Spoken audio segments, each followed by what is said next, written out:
हामी गङ्गाको पानीलाई किन पवित्र भन्छौँ?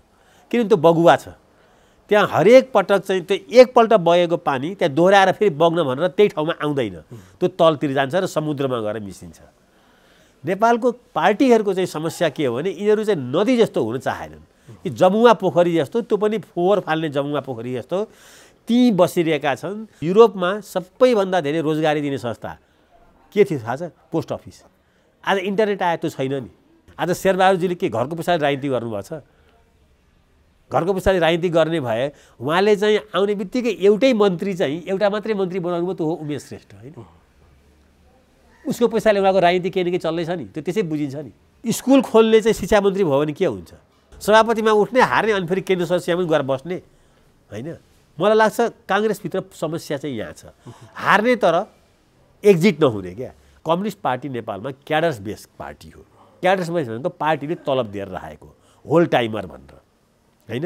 तर कुनै पनि नेता सत्तामा हुँदा आफू बाहेक अरूलाई बेठिक देख्छ। नेपालको राजनीतिक नेताहरूको मनोवृत्ति के छ भने राजनीतिलाई यिनीहरूले सेवा भनेर सुरु गर्छन्, पेसा बनाउँछन्। सबै पार्टी, सबै जनताबाट कोही सम्मानित व्यक्ति छ भने त्यो विश्वेश्वर प्रसाद कोइराला हो, होइन? उहाँको अद्वितीय चाहिँ क्षमता, करिस्मेटिक पर्सनालिटी, साहित्यदेखि राजनीतिसम्म, त्यागदेखि लिएर चाहिँ एउटा निष्ठासम्म पनि। ज्ञानेन्द्र अहिले जो चाहिँ एउटा नागरिक भएर बसेका छन्, उनलाई चाहिँ राजा बनाउनुपर्छ भनेर भन्न पाइन्छ। यो भन्न पाइने यही अधिकार त डेमोक्रेसी हो नि। रविन्द्र मिश्र र पुरञ्जन आचार्यलाई यो के पनि चाहिँदैन। के चाहिँदैन भन्दाखेरि मलाई हिन्दू राष्ट्र नै चाहिन्छ, मलाई आरक्षण यो देशमा चाहिँदैन। किनभने म यो देशबाट आरक्षित मान्छे हो। रुल मेकरै चाहिँ रुल ब्रेकर भइरहेको छन् नेपालमा। मेलम्चीमा भ्रष्टाचार हुन्छ भनेर हामी लाखौँ मान्छेहरू गफ गरेर बस्छौँ। पैसाको मन्त्री लागेको भए काङ्ग्रेस पार्टीमा चाँडै माथि पुग्ने रहेछ भन्ने लाग्छ। मन्त्री भइने रहेछ, मन्त्री भइने रहेछ। अपर्च्युनिटी, राइट्स र आइडेन्टिटीको लडाइँ यो मैले मागेको होइन, या तपाईँले भन्नुभएको या इङ्गित गर्नुभएको रविन्द्र मिश्रको लागि यो जरुरी होइन। सरकारले भ्रष्टाचार रोक्छ, यो कसैले कल्पना नगरे हुन्छ। म अहिले यहाँबाट चाहिँ कुनै सरकारी कार्यालयमा गयो भने बिना घुस काम कमै हुन्छ। पोलिटिकल पार्टीहरू अलि सुध्रिँदैन नेपालमा। एउटा गोविन्द केसी इफेक्टिभली बाहिर निस्किँदाखेरि नेपालको हेल्थ सेक्टरै चेन्ज भइरहेछ। एकजना गोविन्द केसी, यो मुलुकमा चाहिँ समावेशिता कति हुनुपर्छ त्यो भनेको कार्यकारिणी प्रमुखको प्रत्यक्ष निर्वाचन। यो रामचन्द्र पौडेलले यो लिएर म नेपाली काङ्ग्रेसको अधिवेशनमा म यो एजेन्डा लिएर मैले एक्जाम्पल दिएको है फेरि। हजुर, किनभने यी सबै कसैले पनि यो कुरा लिनेवाला छैन, त्यो मलाई थाहा छ। सर, यहाँलाई कार्यक्रममा स्वागत छ। नमस्कार एभरेस्ट टिभीलाई पनि र हरिजीलाई पनि, सबै सम्पूर्ण दर्शकलाई। म विषयवस्तुको उठान यो काङ्ग्रेसको महाधिवेशनसँगै सम्बन्धित रहेर गर्न चाहन्छु। अब नेपाली काङ्ग्रेसको 14औं महाधिवेशन हुने आधार तय भएको हो वा फेरि एकपटक अनिश्चयको भुमरीमा पर्यो? होइन, अब आधार चाहिँ तय भएको हो, होइन? किनभने अब विभिन्न कारणहरूले गर्दा यो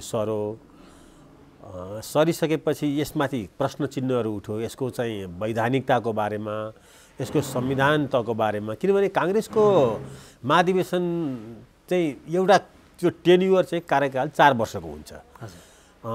त्यस्तै परिस्थितिले चाहिँ महाधिवेशन गर्न नसक्दा 1 वर्ष थपिएको मानिन्छ। त्यो छुट दिएको छ, विधानले दिएको छ। अब विधान त यो 6 महिना अगाडि नै यो चाहिँ समाप्त भइसकेको हो, होइन? अनि संविधानमा एउटा लुप होल छ, होइन? खास परिस्थितिमा यसले फेरि चाहिँ 6 महिना थप्न सक्छ भनेर। अब यसरी हेर्दाखेरि चाहिँ यो एकपल्ट सर्यो। विधान काङ्ग्रेसको विधानलाई पनि क्रस गर्यो, नेपालको संविधानलाई पनि क्रस गर्यो, र त्यो क्रस गरेर यो मङ्सिरमा पुग्यो। भदौ 27 गतेसम्म यसको सबै कुरा सिद्धिनुपर्ने, भदौ 27 नै होला भने असोज कार्तिक मङ्सिर 23 सम्म भन्ने छ। भदौ 23 सम्म छ भने मङ्सिरको पनि बिचमा पुग्यो, होइन? भन्नु त 3-4 महिना थपिएको ठाउँमा मान्छेलाई शङ्का लाग्छ, मलाई पनि लाग्छ कि 3 महिना थप्यो भने अरू 3 वर्ष किन थप्दैनन् होला, होइन? किनभने त लोकतान्त्रिक दलको वैधतामै प्रश्न उठ्यो नि, काङ्ग्रेस जति त्यो त उठ्यो। हेर्नुहोस् के छ भने अब राजनीतिक पार्टीहरूको अब महाधिवेशन गर्ने, नयाँ नेतृत्व खोज्ने, नयाँ चाहिँ ग्रासरुटबाट लिडरसिप खोज्नको लागि चाहिँ एक त 4 वर्षकै यसको कार्यकाल लामो हो, होइन? अब 5.5 वर्ष भइसक्यो। अब फेरि 6 महिना भनेको 6 वर्ष जति भयो होला भन्नु, अब हुने भयो। वैधानिकता मात्रैमा पनि होइन, यसको विश्वसनीयता पनि प्रश्न उठ्यो। वैधानिकता त स्वाभाविक रूपमा सिद्धियो, होइन? विधान त पहिल्यै सिद्धियो, संविधान त अस्ति अब सिद्धिँदैछ। अब के छ भने जनताको बिचमा अब विश्वसनीयता पनि अलिकति कहीँ न कहीँ कमजोर भयो। अब खालि के छ भन्दाखेरि चाहिँ अब कमजोर त भयो, तर यहाँनिर एउटा चाहिँ के छ भने स्पेस चाहिँ भेन्टिलेटरैबाट भए पनि अक्सिजन त पाएर मान्छे बाँचेका छन् नि। यो बाँच्ने सम्भावना चाहिँ कहाँनिर छ भने यस बिचमा 1.5-2 वर्षको कोरोना भयो होइन। अब कोरोनामा स्वाभाविक रूपमा चाहिँ काङ्ग्रेसले आफ्नो अधिवेशनलाई फरासिलो किसिमले गर्न सक्दैन, सबै मान्छे ग्यादर गर्नु, किनभने कोरोनाका प्रोटोकलहरू या हेल्थ सम्बन्धी केही प्रोटोकलहरू छन् जसलाई मान्नुपर्ने हुन्छ होइन। त्यो नमानिकन चाहिँ मानवीय क्षतिभन्दा त काङ्ग्रेसको अधिवेशन बढेकै राम्रो नि। 4 वर्षबाट 5 वर्ष थप्नु चाहिँ मलाई लागेको त्यो राजनीतिक बेइमानी नै हो होइन। अब सायद सम्भवतः चाहिँ काङ्ग्रेस नेतृत्वलाई पनि जो अहिले छ भनौँ न, उसलाई चाहिँ कोरोनाकै महामारी यो थप्ने बित्तिकै आउँछ भन्ने नलागेको पनि हुनसक्छ होइन। त्यस कारणले फेरि शेरबहादुरजीले मात्रै थपेको होइन, यो थप्ने लाइनमा त सुरुदेखि सबै छन्। गिरिजाप्रसादले पनि थपेकै हो, सुशील कोइरालाले पनि थपेकै हो। अब यता आइकन काङ्ग्रेसको विधान बनिकन विशिष्ट परिस्थितिमा जुन थप्ने व्यवस्था गरेको छ काङ्ग्रेसको विधानले, त्यो चाहिँ सबैले प्रयोग गरेका छन्। त्यस कारणले यसमा एउटा शेरबहादुरजीलाई मात्रै दोष दिएर पनि उम्किने ठाउँ छैन। योभन्दा पहिला पनि यो भएको, तर पहिला अलिकति परिस्थिति फरक पनि थियो। यद्यपि के छ भन्दाखेरि चाहिँ पहिलाको गलत नजिरहरूलाई समातेर अगाडि बढ्ने हो कि चाहिँ एउटा सफा र चाहिँ होइन नयाँ नजिरहरू स्थापित गर्दै जाने हो।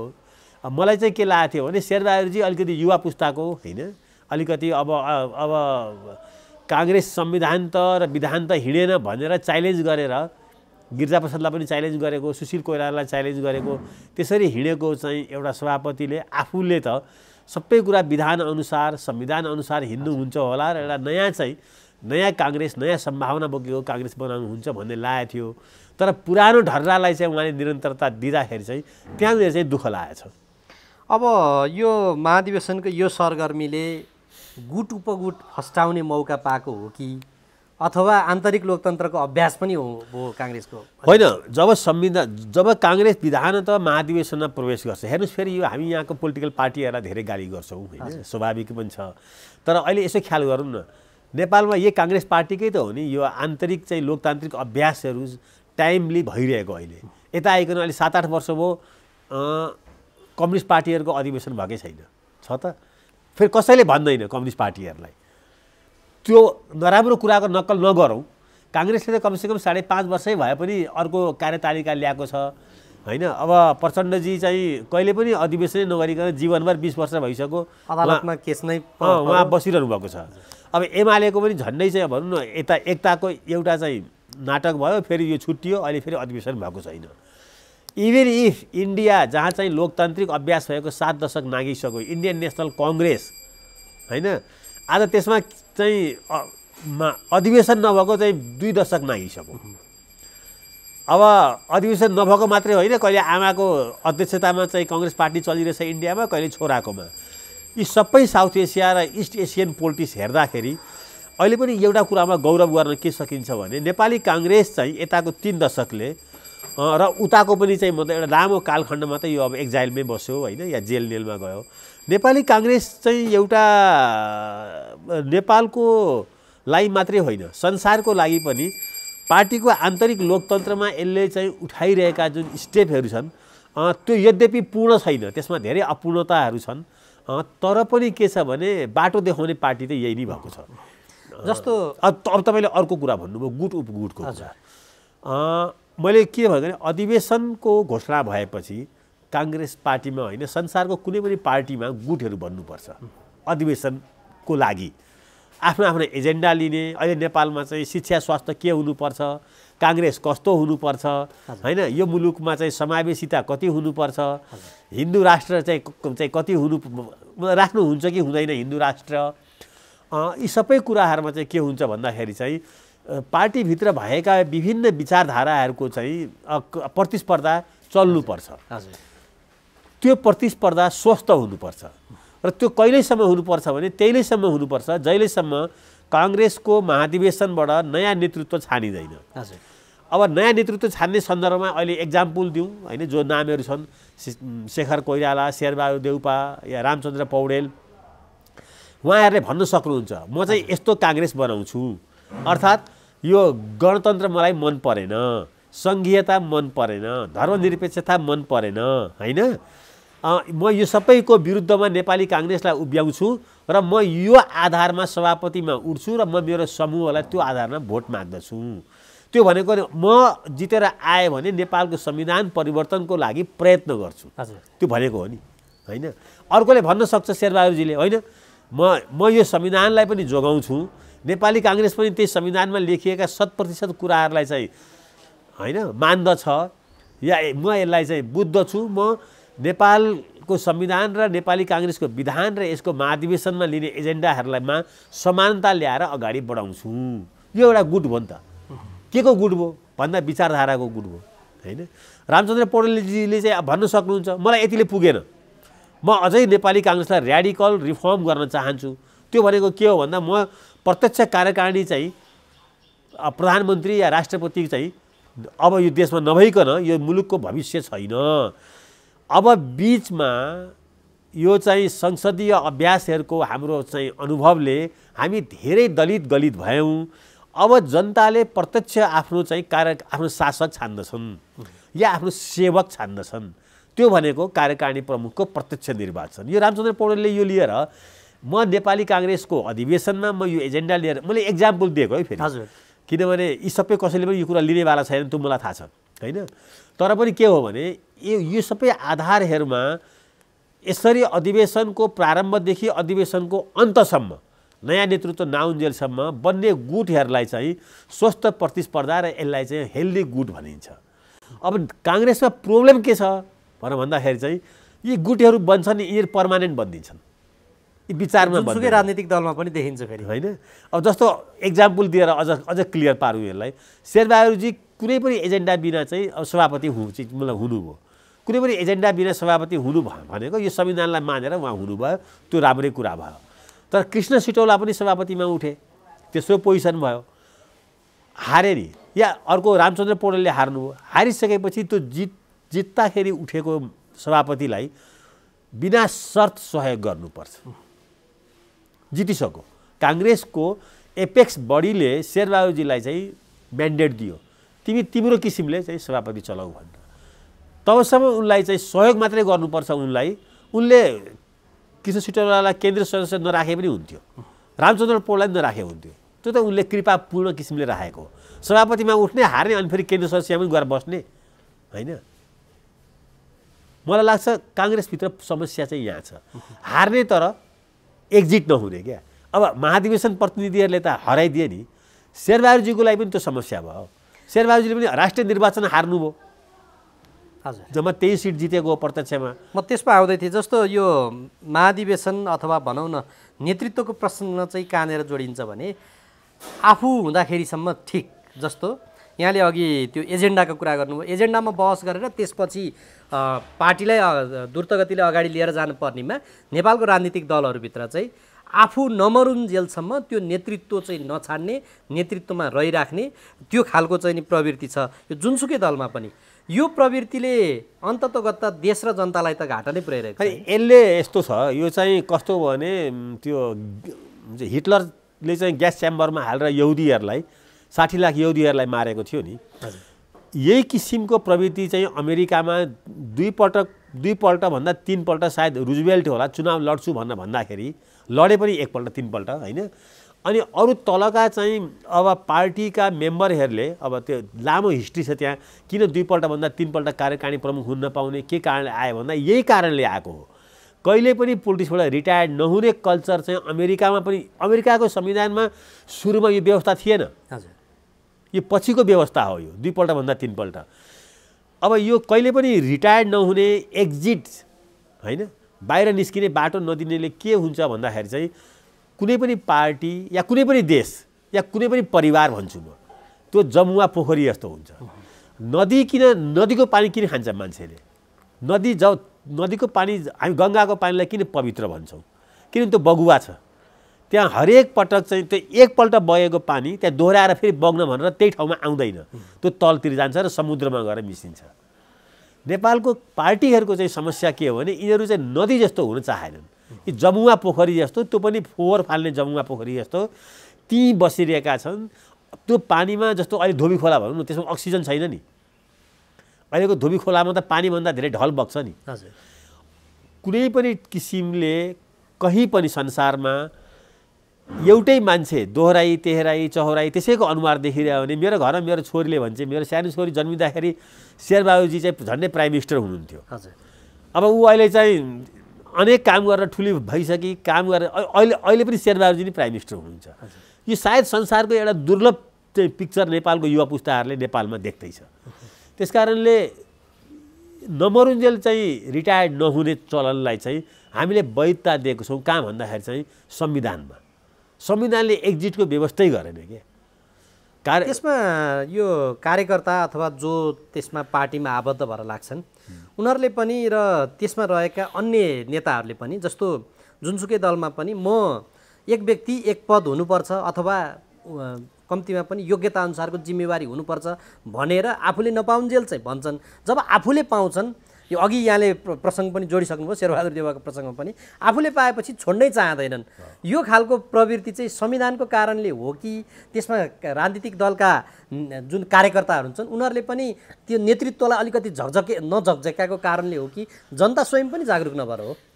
अब यो सबै कुरा हो, सबै कुरा हो। तपाईँले भन्नुभएको एउटा कुरा हाम्रो यहाँको चाहिँ नेपालको राजनीतिक नेताहरूको मनोवृत्ति के छ भने राजनीतिलाई यिनीहरूले सेवा भनेर सुरु गर्छन्, पेसा बनाउँछन्। सबैजना, म रामश्याम भन्दिनँ। अब वान म्यान वान पोस्टको चाहिँ थ्योरी अहिले निस्केको होइन। यसलाई सबभन्दा पहिला च्याम्पियन गर्ने विश्वप्रसाद कोइराला, मातृका प्रसाद कोइराला प्रधानमन्त्री हुनुभयो 7 सालको क्रान्तिपछि। 8-9 सालमा आउँदा पार्टी सभापति अपोजिसन नभएको हुनाले काङ्ग्रेस पार्टी नै अपोजिसन पार्टी हो भनेर उहाँले पार्टी सभापति आफूले लिनलाई प्रयत्न गर्नुभयो। दाजुभाइको झगडा पनि भयो। त्यही विषयमा ठुलो झगडा भयो र जयप्रकाश नारायण जस्तो इन्डियाको भनौँ न एउटा महात्मा गान्धी पछिको नेताले हस्तक्षेप गरेर दुई दाजुभाइको झगडा पनि मिलाउनु पर्यो। अर्थात् बिपीले के नारा दिनुभयो भने वान म्यान वान पोस्टको दिनुभयो। त्यही विश्वेश्वर प्रसाद कोइरालाले पछि आफू प्रधानमन्त्री भइसकेपछि पार्टी सभापति नै आफै नै बस्नुभयो। तपाईँले भन्नुभएको कुरामा अब अरू नेपालमा अगर आजसम्म नेपालको राजनीतिक यो 7 दशकको राजनीतिमा सबै पार्टी सबै जनताबाट कोही सम्मानित व्यक्ति छ भने त्यो विश्वेश्वर प्रसाद कोइराला हो, होइन? उहाँको अद्वितीय चाहिँ क्षमता, करिस्मेटिक पर्सनालिटी, साहित्यदेखि राजनीतिसम्म, त्यागदेखि लिएर चाहिँ एउटा निष्ठासम्म पनि त्यो व्यक्ति स्वयं पनि पहिला एक व्यक्ति एक पदको नारा उठाउनु भयो, पछि आफू प्रधानमन्त्री भइसकेपछि पार्टी सभापति पनि छोड्नु भएन। भनेपछि नेपालमा अनुकूलताको व्याख्या गर्नलाई बिपी कोइराला चुक्नु भएन भने अब बिपी कोइराला पछि त बनेका त यी सबै चाहिँ के छ भने चाहिँ काङ्ग्रेस पार्टीमा त उहाँकै अनुयायी हो। हजुर। चाहे कृष्णप्रसाद भट्टराई, चाहे चाहिँ शेरबहादुर देउपा या सुशील कोइराला, चाहे गिरिजाप्रसाद कोइराला, त अब गुरुले नै चाहिँ जुन बाटो हिँड्छन् चेलाहरूले त स्वाभाविक रूपमा हिँडिहाल्छन् नि। त्यसकारणले त्यो गलत पनि हो। पार्टी सभापति र प्रधानमन्त्री एउटै मान्छे भएन भने त्यहाँ क्ल्यास अफ इन्ट्रेस्ट हुन्छ। म त्यो थ्योरी मान्ने मान्छे होइन। संसारमा पार्टी सभापति प्रधानमन्त्री हुन्छ भने त्यसले केही बिगार्दैन फेरि, होइन? बिपी कोइरालाले सायद चाहिँ जुन बेला मातृका बाबुलाई आफ्नो दाजुलाई हटाउनको लागि त्यो एजेन्डा बोक्नुभयो त्यो बेला उहाँले चाहिँ नेपालमा अब संसदीय अभ्यास सुरु भएको थिएन, काङ्ग्रेस पार्टी नै अपोजिसनमा बस्नुपर्छ र त्यो म हुनुपर्छ भनेर उहाँले क्लेम गर्नुभयो होला, होइन? किनभने निर्वाचन नभइकन, पार्लियामेन्ट नभइकन त चाहिँ अपोजिसन भएन, पार्टी सत्तामा छ, पार्टीले बिगारेको दोष सबै आफूमा जान्छ भनेर उहाँले अपोजिसनको रोल चाहिँ अब काङ्ग्रेस पार्टीले नै खेल्छ, काङ्ग्रेस पार्टीको प्रधानमन्त्री भए पनि भनेर उहाँले त्यो अलि इन्लाइटेन्ड नलेजबाट त्यो सोच्नुभयो होला। तर पछिकाहरूले चाहिँ त्यो सोचेका होइनन्। पछिकाहरूले चाहिँ सबैले आफ्नो अनुकूलकै व्याख्या गरेका हुन्। गिरिजाप्रसादले पनि, सुशील कोइरालाले पनि, शेरबहादुरजीले पनि। त्यसकारणले यहाँ मात्रै होइन, यतातिर के छ भने कम्युनिस्ट पार्टीमा पनि यो रोग, काङ्ग्रेसमा भएका खराबी जति या रोग ब्याज जति सबै फुट्नुपर्ने, वान पार्टी वान पोस्टको कुरा गर्नुपर्ने, पार्टी विभाजन हुने, प्रधानमन्त्री भएकोलाई 5 वर्ष चलाउन नदिने सबै रोगहरू चाहिँ फेरि कहाँ पुग्यो भने कम्युनिस्ट पार्टीले पनि कुनै नयाँ नौलो आयाम गरेन कि काङ्ग्रेसका कमजोरीहरू सिक्यो। नेपालमा त्यो एउटा चाहिँ हरिजी ठुलो समस्या के छ भने अब काङ्ग्रेसमा भएका राम्रो कुराहरू कम्युनिस्टले सिकेका छैनन्, काङ्ग्रेसमा भएका खराब कुराहरू कम्युनिस्टले सिकेका छन्, कम्युनिस्टमा भएका खराब कुराहरू काङ्ग्रेसले सिकेका छन्। तपाईँको प्रश्नको उत्तर यहाँनिर के छ भने कम्युनिस्ट पार्टी नेपालमा क्याडर्स बेस्ड पार्टी हो। क्याडर्स बेस्ड भनेको पार्टीले तलब दिएर राखेको होल टाइमर भनेर होइन, लेबी उठाउने पार्टी हो। काङ्ग्रेस पार्टीमा चाहिँ पछि अहिले आएर के भएको छ भने यो गुट जति पनि छ नि यो सबैले आफ्नो कार्यकर्ता पाल्छन्। पाल्ने तरिका 3टा छ नेपालमा। म तँलाई राजनीतिक संरक्षण दिन्छु भनेर, म तेरो घरबार चाहिँ पैसा दिएर चलाइदिन्छु भनेर, या म तेरो केटाकेटीहरूको भविष्य पनि सुनिश्चित गरिदिन्छु, कहाँ पढाउने व्यवस्था हो के हो उपचार खर्च पनि गरिदिन्छु भनेर। अब गुटले के लियो भने गुटको नयाँ आयाम बन्यो। पहिला गुटको आयाम जस्तो अब कांग्रेस पार्टीमा गुट पहिला पनि थियो। कस्तो थियो भने बीपीले सशस्त्र क्रान्ति गर्छु भन्नुभयो 25 सालपछि यार, दुईपल्ट गर्नुभयो, ठुलो क्षति भयो। किशुनजीले त्यसलाई मान्नु भएन। उहाँले होइन म चाहिँ देशभित्रै बसेर सत्याग्रह र आन्दोलन गरेर म अगाडि बढ्छु भन्नुभयो। गुट थियो नि। कृष्णप्रसाद भट्टराई चाहिँ बीपी कोइराला 25 सालमा जेलबाट छुटेर इन्डिया जानुभयो। अब तपाईँहरूलाई इतिहास कति थाहा छ। काङ्ग्रेस पार्टी जबरजस्त गुट थियो। सुवर्ण शमशेरको पनि एउटा गुट थियो, बीपीको एउटा गुट थियो, कृष्णप्रसाद भट्टराईको अर्कै गुट थियो। तर त्यो गुट के थियो भने कार्यनीतिलाई लिएर थियो। नेपालमा प्रजातन्त्र कसरी पुनर्स्थापना गर्ने, बन्दुक उठाउने कि आन्दोलन गर्ने कि सत्याग्रह गर्ने कि भनेर किशुनजीले अर्को बाटो लिनुभयो। पछि प्रकारान्तरले बीपी कोइराला किशुनजीको बाटोमा आउनुभयो। नआएको होइन फेरि। तर उहाँले म कहिले पनि म किशुनजीको बाटोमा आएँ भन्नु भएन। तर आएको चाहिँ किशुनजीकै बाटोमा हो। राष्ट्रिय मेलमिलाप भनेको त्यही बाटो हो। प्रकारान्तर यो लामो व्याख्या छ यसको होइन। बीपीको स्ट्याचरले चाहिँ राष्ट्रिय मेलमिलापले एक ढङ्गले व्याख्या गर्नुभयो। म बीपी कुन परिस्थितिमा यहाँ आएर चाहिँ राष्ट्रिय मेलमिलाप भन्नुभयो भनेर भन्नु पर्दाखेरि अर्को ढङ्गले व्याख्या गर्न सकिन्छ। यो गुटकै कारणले हो अथवा नेताहरू सक्षम नभएर हो अहिलेसम्म जस्तो व्यवस्था चाहिँ पटक पटक परिवर्तन हुँदै आयो। 7 सालपछि अब 15 सालको सरकारले केही समय चलायो, त्यसपछि लगत्तै पञ्चायती व्यवस्था आयो। 46 सालपछिको सरकारले संविधान बन्यो, केही समय चलायो, त्यसपछि लगत्तै सरकार परिवर्तन हुने खेलहरू सुरु भयो। अहिले यो 7 दशकपछि हामीले चाहिँ संविधान जारी गऱ्यौँ, संविधान सभाबाट संविधान जारी गऱ्यौँ। अब चाहिँ समृद्ध नेपाल सुखी नेपाली भनेर नारा दिएर आए, तर सरकार त्यो टिकिरहन सकेन। यहाँबाट फेरि यो एउटा सुरुवात भयो। यो गुटको कारणले हो अथवा या आन्तरिक खेलको कारणले हो, यो के कारणले चाहिँ यस्तो प्रवृत्ति? अब यसलाई बुलेटमा 3 किसिमले भन्न सकिन्छ। एक, जनमानसमा चाहिँ हाम्रो चाहिँ पहिलो कारण चाहिँ नेपाली समाजको चरित्र, आफू ठिक अरू सब बेठिक।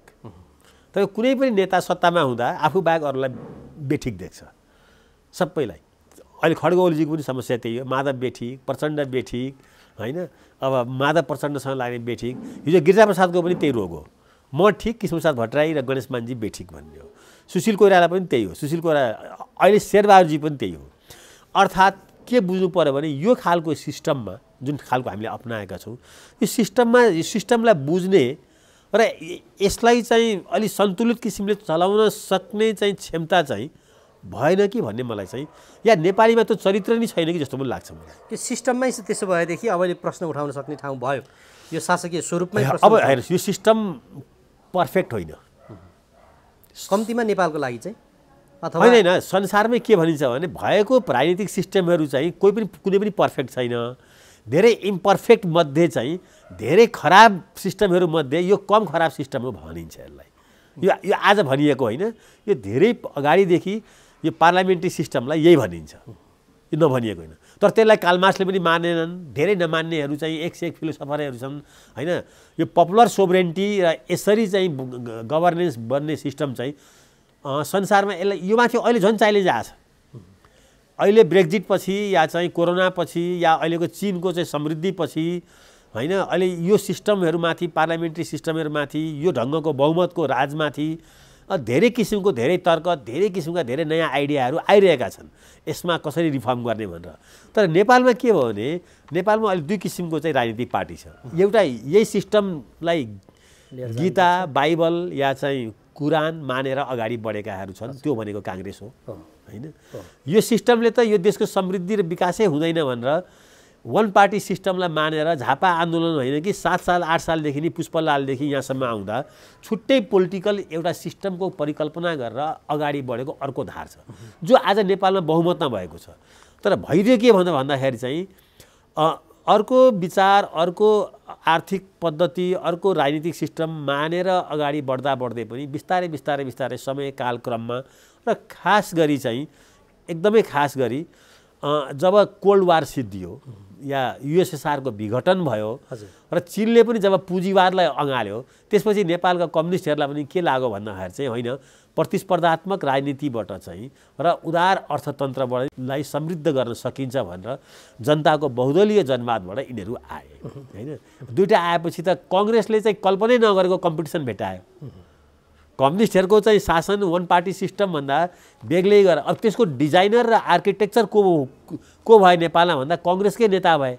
गणेश मानजीले कम्युनिस्टहरू अगर चाहिँ लोकतान्त्रिक व्यवस्थामा आउँछन् भने यिनीहरूसँग मिलेर जान सकिन्छ भनेर 46 सालको आन्दोलन गरिदिनु भयो, जो बिपी कोइरालाको विपरीत थियो।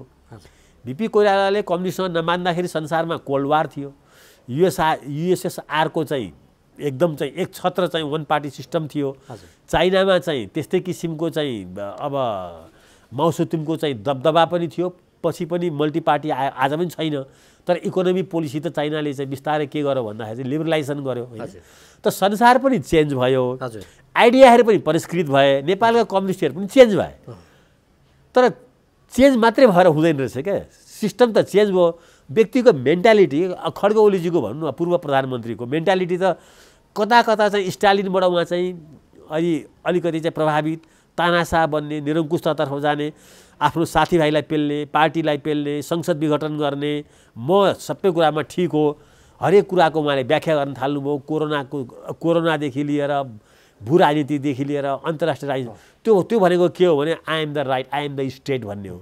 यो स्टालिनले गरे होला, लुइजले गरे होला होइन। त त्यसले गर्दा के गर्नुभयो, के भयो भने उहाँको चाहिँ 2/3 सरकार विघटन भयो होइन।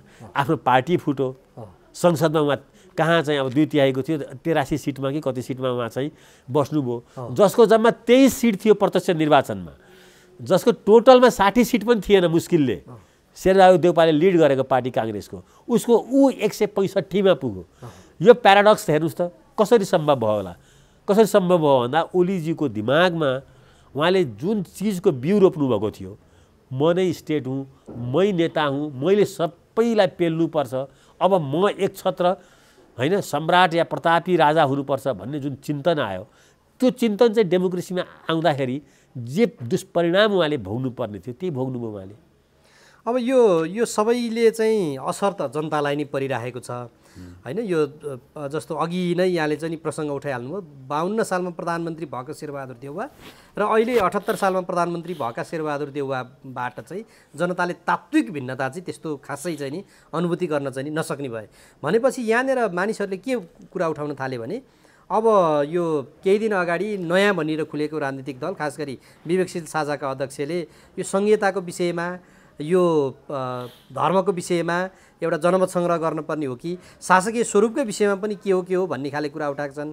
केही हिजो राजतन्त्रलाई पक्षधर मान्नेहरूले पनि होइन अब चाहिँ नेपालमा राज संस्था चाहिँ चाहिँदो रहेछ भन्ने खालका चाहिँ कुराहरू पनि उठाएका छन्। कता कता यो राजनीति फेरि एकचोटि संविधान जारी भए पछाडि एउटा स्पष्ट दिशा लिएर जानुपर्नेमा फेरि रुमल्लिने दिशामा अगाडि बढ्न थालेको हो।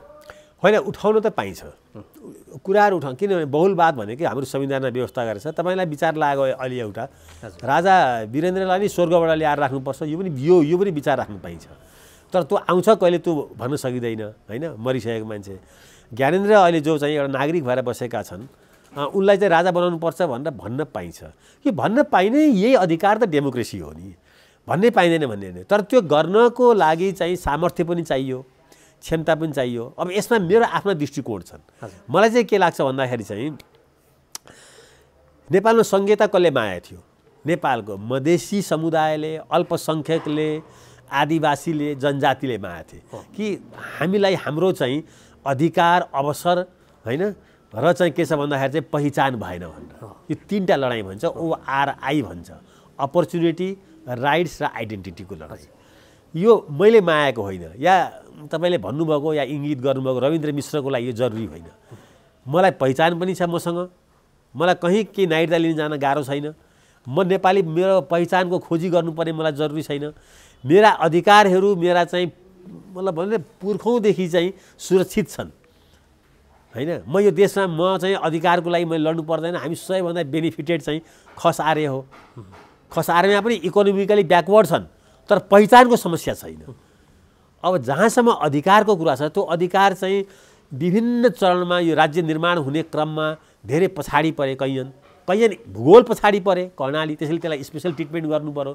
कैयन जाति जनजाति र अल्पसङ्ख्यक र महिलाहरू पछाडि परे। तिनीहरूलाई चाहिँ के छ भने त्यो रेस हुन्छ नि, अस्ति भर्खर ओलम्पिक सिद्धियो नि, तिनीहरूलाई चाहिँ मतलब ट्र्याकमा चाहिँ पहिला 1000 वर्ष पछाडि राख्ने, अनि अहिले आएर मसँग कम्पिटिसन गर भनेर चाहिँ सँगै ल्याएर उभ्याउँदाखेरि अब अहिले गाउँको एउटा मुसहर चमार चाहिँ मेरो केटाकेटीसँग चाहिँ प्रतिस्पर्धा गर्न सक्छ त? त्यहाँ त कहीँ न कहीँ त्यसलाई चाहिँ पहिचान पनि दिनु पर्यो। संविधान त होइन पहिचान मात्रै दिएर भने त्यसलाई अधिकार दिनु पर्यो र स्पेसल आरक्षण दिनु पर्यो, तब नै त्यसले चाहिँ कम्पिट गर्छ होइन। त्यो एउटा फिल्म छ राम्रो एकदम, आरक्षण भन्ने, प्रकाश झाले बनाएको। तपाईँहरूले कति हेर्नुभएको छ, त्यसमा बडो राम्रो छ। हामी 1000 वर्षदेखि तिमीहरूको चाहिँ टाउकोमा चाहिँ हामी चाहिँ तिमीहरूको फोहोर बोक्दैछौँ, अनि आज चाहिँ कम्पिटिसनमा हामी आउन सकेनौँ भने तिमीहरू हामीलाई चाहिँ च्यालेन्ज गर्छौ। तिमीहरू 1000 वर्ष हामीले जस्तै टाउकोमा चाहिँ हाम्रो फोहोर बोक त, अनि तिम्रो पुस्तासँग हाम्रो पुस्ताले कम्पिटिसन गर्छ भन्छ उसले। त्यो बडो मार्मी फिल्म छ त्यो आरक्षण भन्ने फिल्ममा। प्रकाश झा बिहारकै एउटा चाहिँ मान्छे हो। त मैले के भनेको भने रविन्द्र मिश्र र पुरञ्जन आचार्यलाई यो के पनि चाहिँदैन। के चाहिँदैन भन्दाखेरि मलाई हिन्दू राष्ट्र नै चाहिन्छ, मलाई आरक्षण यो देशमा चाहिँदैन। किनभने म यो देशबाट आरक्षित मान्छे हो, पुस्ता दर पुस्ता सबभन्दा बेनिफिटेड मान्छे हो होइन।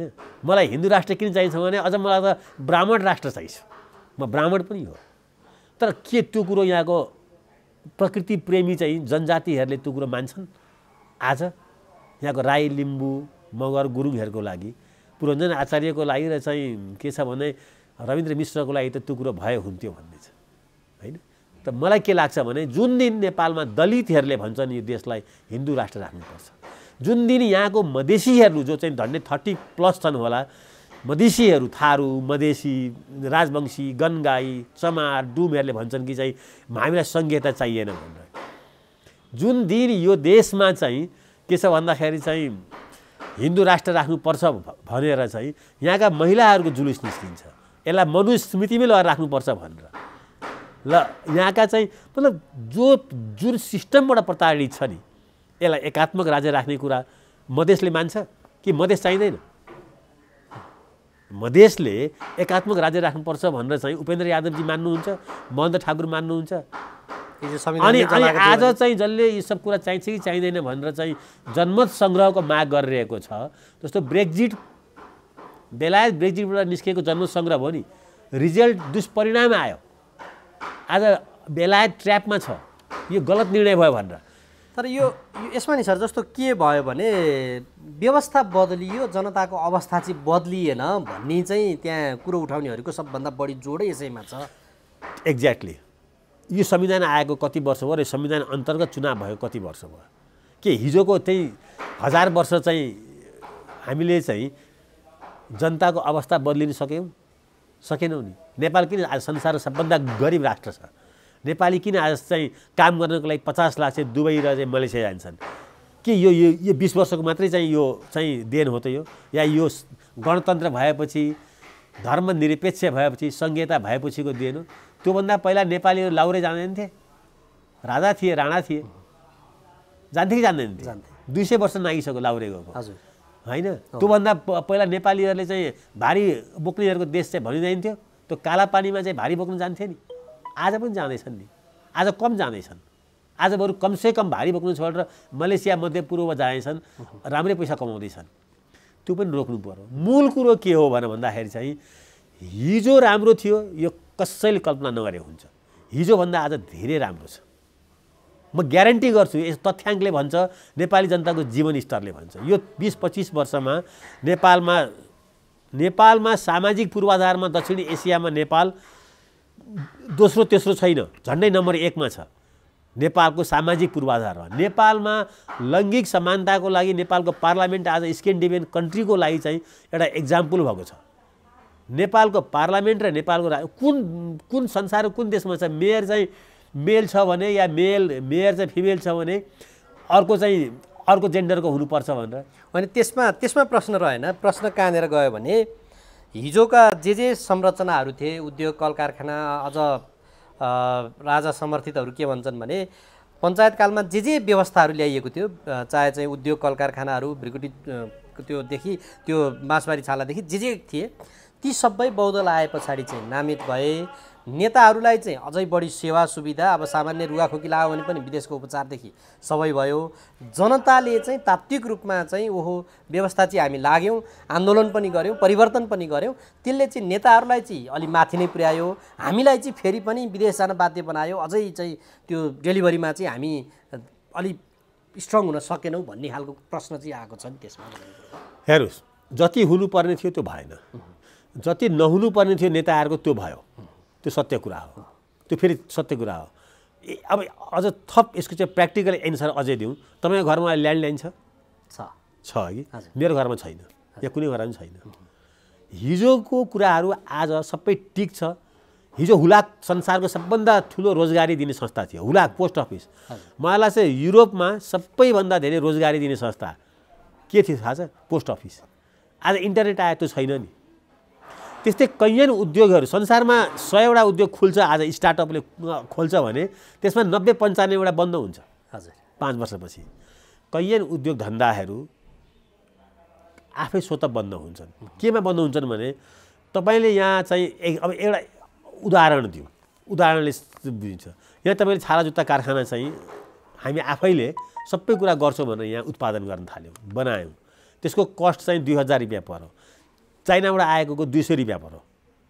अब त्यो छाला जुत्ता कारखाना राख्ने कि त्यो 200 रुपियाँको चाहिँ तपाईँ 3 करोड नेपालीलाई सस्तोमा त्यो दिने? यहाँ कस्ट हाई। त्यसले त जन्मदैखेरि 57,000 रुपियाँ चाहिँ ऋण बोकाउन बाध्य बनायो, मुलुक खोक्रो बनायो भन्ने छ नि त। अब 1 खर्ब 43 अर्ब रुपैयाँ चाहिँ यो उसमा आएको छ, अस्तिको श्वेतपत्रमा त्यो देखायो। त्यसले त्यो खालको असर देखा पर्दै गयो भन्ने छ। होइन, यस्तो हो, मैले भनिहालेँ सबै कुरा राम्रो हुँदैन, योभन्दा धेरै राम्रो हुन सक्थ्यो। नेताको र जनताको र चाहिँ कार्यकर्ताको बिचमा ठुलो ग्याप भयो। यो चिज यो भनेको सिस्टम होइन क्या, यो भनेको सिस्टमभित्रको विकृति हो। हामीले चाहिँ के गर्छौँ भने सिस्टमभित्रको विकृतिलाई सिस्टममै हालिदिन्छौँ। सिस्टमभित्रको विकृति भनेको मेरो यो घरमा मेरो चाहिँ केटाकेटी चाहिँ ड्रग खान थालेर, यो घरको दोष हो र? त्यो त इन्भाइरोमेन्ट माहौलको होइन, मेरो चाहिँ गार्जेनसिपको दोष हो नि। मेरो केटाकेटीहरू चाहिँ ड्रग खान थालेर, तर यो घरै जलाइदिने, सिस्टमै चाहिँ सिध्याइदिने। सिस्टमभित्रको दोषलाई सुधार गर्नुपर्छ। गभर्नेन्स चाहिँ नेपालमा कमजोर छ, गभर्नेन्स एकदमै कमजोर छ, त्यसमा कुनै शङ्का छैन। तर अब सिस्टम कमजोर छ यो म मान्दिनँ। सिस्टम यही नै हो नेपाललाई अगाडि बढाउने। नेपाललाई अगाडि बढाउन सक्ने अब गभर्नेन्स कसरी हुन्छ भने तपाईँ हामी सबै तेस्रो मिडिया छौँ, नागरिक समाज छ, पोलिटिकल पार्टीहरू संसारमा स्वार्थी हुन्छन्। हजुर, पोलिटिकल वर्करहरू नेताको अगाडि बोल्न सक्दैनन्। यी सबै कुरा संसारभरि छ, यहाँ मात्रै होइन। ती पोलिटिकल वर्करहरू या ती पोलिटिकल जो आफ्नो नेताको अगाडि बोल्न सक्छन् ती वर्करै रहँदैनन्। भन्नुहोस् त प्रकारान्तरले म जस्तो हुन्छन्। म कुनै जमानाको काङ्ग्रेसको एक्टिभिस्ट हो, हजुर होइन? किन चाहिँ आज चाहिँ म काङ्ग्रेसमा लाखाफाका लागेँ? किनभने नेताको गलत कुरालाई म अलिकति भए पनि होइन यो गलत भयो भनेर भन्ने मान्छे चाहिँ त्यो नेताको लागि पाच्य हुँदैन नि। हो, यसमा चाहिँ कार्यकर्ताहरू पनि जाग्न पर्ने, जनताहरू पनि जाग्न पर्ने। जुन कार्यकर्ता चाहिँ नेताबाट चाहिँ आर्थिक रूपले संरक्षित यो गलत बाटो है। हामी देश समृद्धिको बाटोमा हिँडेको हो। आफ्नो समृद्धि नेताबाट खोज्दिन, आफ्नो सुखशयल नेताबाट खोज्दिन भन्ने बित्तिकै त यो देश बदलिहाल्छ नि। यो देशमा नेता त्यति बिग्रेका छैनन् जति कार्यकर्ता बिग्रेका छन्। अहिले म चाहिँ यो काङ्ग्रेस महाधिवेशनलाई नजिकबाट हेर्दैछु। हजुर, अब महाधिवेशनकै कुरामा गाउँको एउटा वडामा पनि त्यो त्यहाँको प्रतिनिधि छान्नको लागि अब पैसा चाहिँ चलखेल हुन्छ। अब पैसा आउँछ कहाँबाट? घरको पैसाले त कसैले राजनीति गर्दैन नि। आज शेरबहादुरजीले के घरको पैसाले राजनीति गर्नुभएको छ? घरको पैसाले राजनीति गर्ने भए उहाँले चाहिँ आउने बित्तिकै एउटै मन्त्री चाहिँ एउटा मात्रै मन्त्री बनाउनु भयो, त्यो हो उमेश श्रेष्ठ होइन? उसको पैसाले उहाँको राजनीति केही न केही चल्दैछ नि, त्यो त्यसै बुझिन्छ नि, होइन र? भनेपछि यो प्रश्न त नेतृत्वमा ठोकियो। अब अहिले होइन, त्यही हो। कार्यकर्ताहरूले नेताबाट पैसा लिन छोड्यो भने कार्यकर्ताहरूले पार्टीको चुनाव र देशको निर्वाचनमा त्यो एउटा चाहिँ सङ्कल्प प्रस्ताव आउन सक्छ नि। एक पैसा पनि खर्च नगरिकन निर्वाचन गर्ने। आज काङ्ग्रेस पार्टीले किन त नगरिरहेको? त काङ्ग्रेस पार्टीको दिनौँ चाहिँ मिटिङ बस्छ, कसैले पनि पैसा खर्च गरेर निर्वाचन लड्छ भने त्यो अवैध हुन्छ भनेर त्यो निर्वाचन आचार संहिता बनाउन सकिँदैन। लामो लामो ढट्टा विधान लेख्छन्, लामो लामो मेनिफेस्टो लेख्छ, तर पैसा खर्च निर्वाचन आयोगले बनाएको चाहिँ आचार संहिता त कोही पालन गर्दैनन् भने अब नेपालको फेरि के छ भने इकोनोमी नै चाहिँ समानान्तर इकोनोमीबाट चलेछ। यो लिगल इकोनोमी चाहिँ नेपालको यति सानो छ नि 30-35 चाहिँ खरब कति छ, यस्तै इकोनोमी ठुलो छ। फेरि चुनावको बेला पैसा भत्तै बाहिर निस्किन्छ होइन, देखिन्छ नि त्यो हामीले। त कुरा के छ भने यो सिस्टमको होइन खराबी, यो हामी जो यो सिस्टमलाई रन गर्नेमा छौँ। अब हामी चाहिँ भनौँ न तपाईँ रुल अफ लमा बस्ने कि नबस्ने, अरू चाहिँ बस्नु म चाहिँ बस्दिनँ भन्ने चाहिँ सबै चाहिँ त्यो रुल अफ ललाई बिगार्न अब रुल मेकरै चाहिँ रुल ब्रेकर भइरहेको छन् नेपालमा। तपाईँ शासन गर्दा मिनिमम ट्रान्सपेरेन्सी चाहिँ मेन्टेन गर्ने कि नगर्ने, कुनै पनि नेसनल इन्टरनेसनल डिलहरू हुन्छ नेपालमा त्यो ट्रान्सपरेन्टै हुँदैन कि। अनि त्यसले गर्दा के गरिदियो भन्दाखेरि चाहिँ राजनीतिक नेताहरूको विश्वसनीयता होइन कमजोर भएर जान्छ। त्यसैले पार्टी र पार्टी सभापति र प्रधानमन्त्रीले जस्टिस गरिरहेको छैन भने पार्टीभित्र गुट बन्छ होइन। अनि प्रधानमन्त्रीले पनि जस्टिस गरिरहेको छैन भने प्रधानमन्त्रीको पार्टीमा गुट बनेर त्यो प्रधानमन्त्रीको विरुद्धमा चाहिँ त्यो गुट सक्रिय भएर लाग्छ उसलाई हटाउनको लागि। त कुरा के छ भने नेपालीहरू चाहिँ पशुपतिको मन्दिरमा गएर लाइन बस्छन् र पालो पर्खिन सक्छन्। यहाँ त के हो भने एक थरी चाहिँ लाइन मात्रै बस्ने भयो क्या, पालो कहिले पनि नआउने भयो। अघिको यो अघिको सुरुको प्रश्न यहाँनिर छ क्या।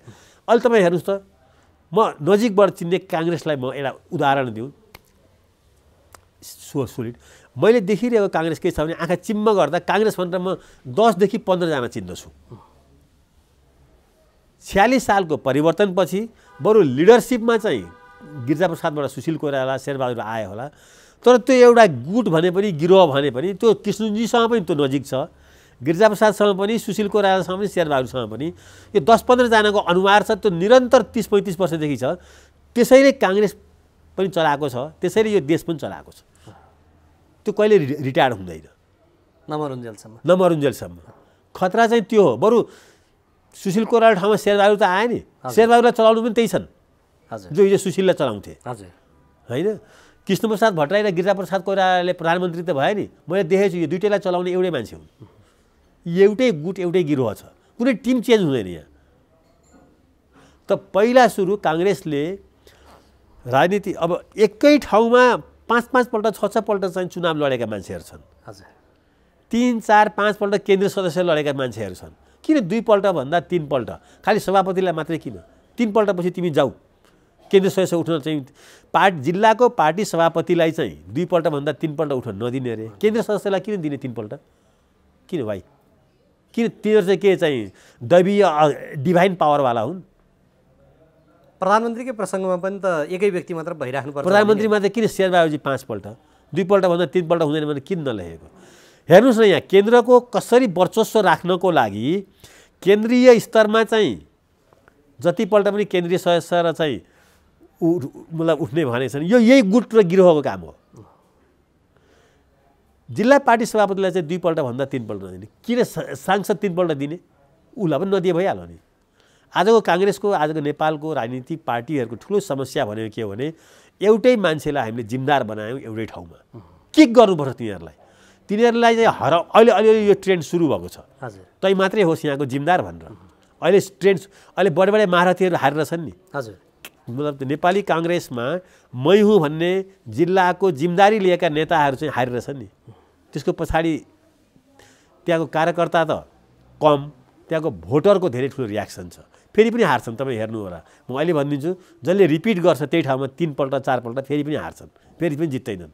त्यसै कारणले यो एउटा बेला आएको छ काङ्ग्रेस पार्टीभित्र 14औं महाधिवेशनमा कि चाहिँ यसलाई नदी जस्तो बनाउने, कोशी जस्तो बनाउने, कर्णाली जस्तो बनाउने, सबै राजनीतिक दलभित्र यसलाई बिस्तारै बिस्तारै रानी पोखरी त सुकेरै गयो नि।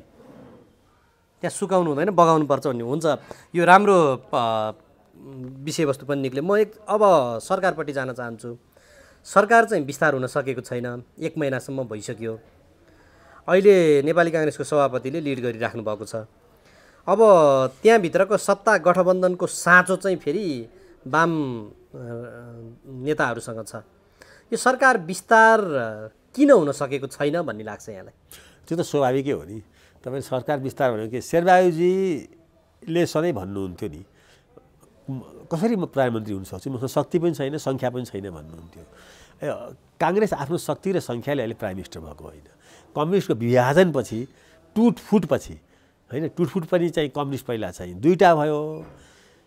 कम्युनिस्ट पार्टी पहिला एउटा थियो नेकपा कम्युनिस्ट पार्टी, दुईवटा भयो नेकपा र माओवादी। नेकपा एमाले पनि चाहिँ फुटेर माधव नेपाल झलनाथ गुट भयो।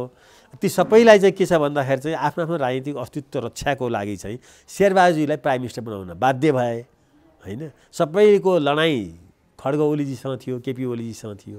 अब काङ्ग्रेसलाई त जनताले प्रतिपक्षमा बस्नलाई जनादेश त्यही नै दिएका थिए।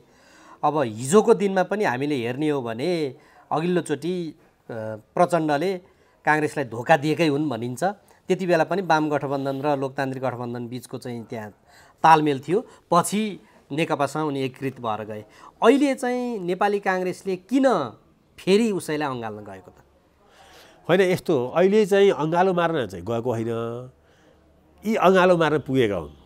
कुरा के हुन्छ भने हेर्नुहोस्, यसलाई राजनीतिक रूपले सम्झिनुपर्छ। राजनीति भ्याकुममा बस्दैन, समाज पनि भ्याकुममा बस्दैन होइन। जसरी हावा कहीँ भ्याकुम भयो भने त्यहाँ हुरी आउँछ होइन, त्यसै गरी पोलिटिक्समा पनि जहाँ भ्याकुम हुन्छ त्यहाँ अरू अरू हुरीले आएर प्रधानमन्त्रीको कुर्सी नेपालमा एउटा पुरानो उखान छ क्या, के अरे उसको फ्रेन्च रेभोल्युसन पछि त्यहाँ एउटा तानाशाहको चाहिँ नेपोलियनको उदय हुन्छ। अनि नेपोलियनलाई कुनै पत्रकार यस्तै कुनै साथीले सोधेको छ, त कसरी चाहिँ प्राइम मिनिस्टर भइसक्यो त्यहाँको त, अब पछि त ऊ राजै डिक्लेयर गर्छ आफूलाई भन्दा म कहाँ भएको हो र, सत्ताको कुर्सी चाहिँ पेरिसको सडकमा फ्याँकिएको थियो, म गएर थचक्क बसेको, कोही पनि आएन मलाई हटाउनलाई, म त्यसरी बसेको भन्छ। यसपालिको चाहिँ लडाइँ त्यस्तै हो। यसपालिको शेरबहादुरजीको प्रधानमन्त्रीको कुर्सीमा उहाँलाई दोष दिने ठाउँ छैन। उहाँ त्यो दिनसम्म पनि, जुन दिनसम्म काङ्ग्रेस आन्दोलनमा थियो कि चाहिँ उसलाई हटाउनुपर्छ भनेर, यो प्रधानमन्त्री निरङ्कुश भयो केपी ओलीलाई भनेर आरोप उहाँमाथि के लागिरहेको थियो भने शेरबहादुरजीमाथि कि उहाँ चाहिँ केपी ओलीसँग मिल्नुभएको छ भन्ने आरोप लागेको थियो।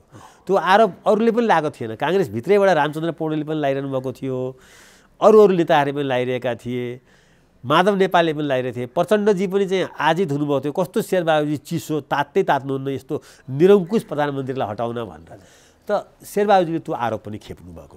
यसपटकको प्रधानमन्त्रीको पद दुईजनाले बोकेर, माधव नेपाल र चाहिँ के अरे चाहिँ प्रचण्डले बोकेर थच्च त्यहाँ चाहिँ शेरबहादुरजीलाई बसाइदिएको।